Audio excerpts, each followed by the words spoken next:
Okay, pre-cal babies, we are continuing in 9.2 here for our videos on Unit 9 vector notes. We need to talk about velocity. Woo woo! Okay, so velocity, of course, is the rate at which an object will change its position. So you need to recognize that velocity is a vector quantity, and when we're evaluating it, we have to keep track of the direction, and we have to include the direction when we're describing the velocity of an object. All right, so this idea of the velocity being a vector quantity, that means it's not a scalar quantity. So what do we mean by scalar quantity versus a vector quantity? Well, scalar quantities do not keep track of direction. So examples of scalar quantities, obviously, speed would be an example of a scalar quantity. Something else would be length. Something else you're probably familiar with, area, volume, lots of other things are going to be examples of scalar models. Power, work, energy, temperature, all of those are examples of scalar quantities. Vector quantities, a good example, of course, is velocity, but there are other examples, force, drag, thrust, weight, let's see, momentum, that's a good one, displacement, etc. Because these keep track of direction along with magnitude. So that's a good way to think of a scalar versus a vector quantity.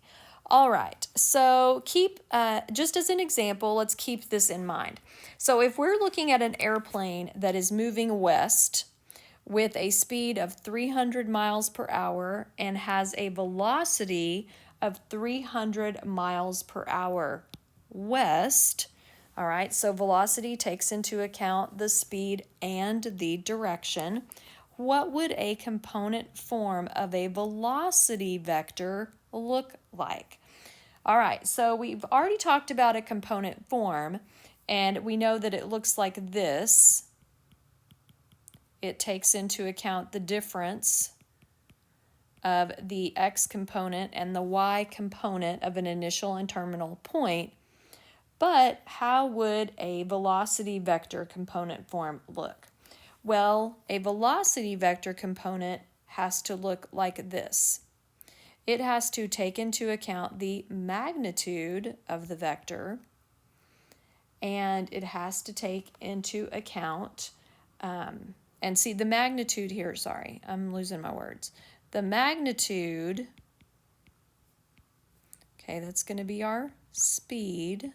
It's going to represent our speed for these problems. You'll see what I mean in a moment. And we also have to take into account the x value and the y value. Well, the way we do that is think of it as cosine theta. So our two values,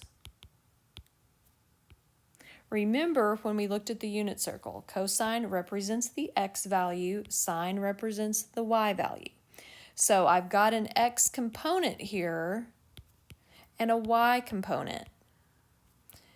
But I also am taking into consideration the speed, and this theta right here is actually the direction angle. That's why we had to learn about the direction angle. So these problems will take us a little bit more time because we have to now find the direction angle and we have to know the speed. So in order to calculate the x and the y component values of a velocity vector. Okay, I'll do the examples in another video.